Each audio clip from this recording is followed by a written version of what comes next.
baking mission. I have a lot of bloobs. They're a little tangy, a little sassy. I would like to turn them all into crumbles. But little.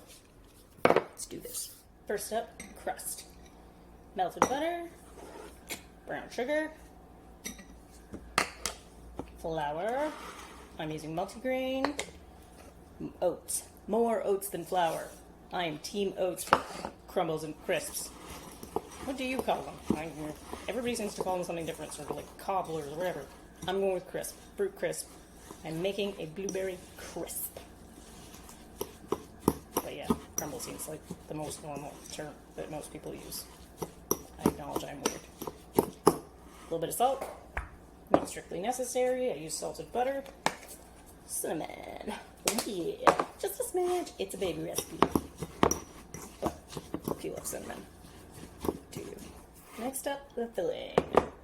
I am going to, because I expect these to be juicy, sprinkle a little bit of cornstarch on and toss it around before I add anything damp.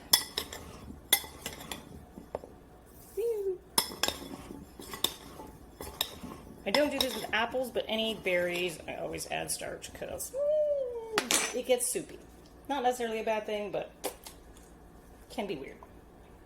A little squirt of lemon juice helps with the thickening and adds some pizzazz.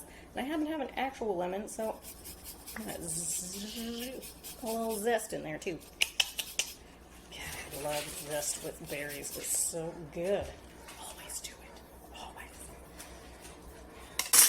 My dog is huffing around now. Boom. Alright. Let's fill these ramekins with berries. About 2/3 of a cup per ramekin was about perfect for my ramekins. I just dumped some in ahead of time to see how much it was because I was like, I don't know what I'm doing. If you have deeper ramekins, of course, you can make fewer. But this looks pretty good. Alright. Oops. Did see that. Spoon on this topping. Kind of evenly distribute it, and then I'll spread it out a bit more manually after. This is my mama's recipe for crumble, which I don't know where it originally came from, but this is the one we always made growing up. It's my favorite. Makes like super crunchy oats deliciousness with the butter. Oh, so good. So good. It's a bit much on that one. Basically, I'm just distributing the material. It does not matter if there are cracks. There will be cracks. It will be beautiful. Things will bubble up in the cracks. No one will be mad. No one will be mad. This is an anti-perfection disc. See? Anti-perfection dish. Try again. Alright. Oh my gosh, these look really good. I'm super excited. My partner does not eat crumbles, really. It's not his jam. And so, I end up eating them all myself. Which is why, individual freaking magic. Now, I'm going to bake one, eat it today. The rest, I'm going to bake a little less. Pop them in the freezer. So I will show you how we do that afterwards. Right now I'm preheating. Should be ready to go shortly. Crumbles are in the oven.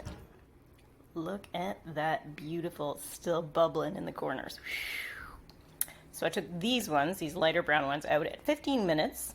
So they will get more browned when I bake them later after I take them out of the freezer. So this is enough. This is what done looks like, and that was 20 minutes. Perfection with mostly vanilla-ish ice cream. It's cookie dough, but you know what? Close enough.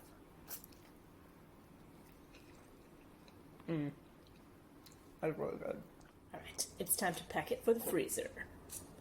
So I've got a bit of wax paper, and then I'm putting foil, shiny side in on top. So foil is actually a little better for protecting it from freezer burn, but berry juice is acidic and can react with foil. So I like to have a buffer in the form of the wax paper.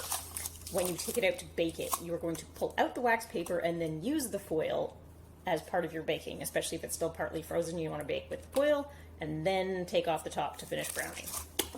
Don't forget to label it.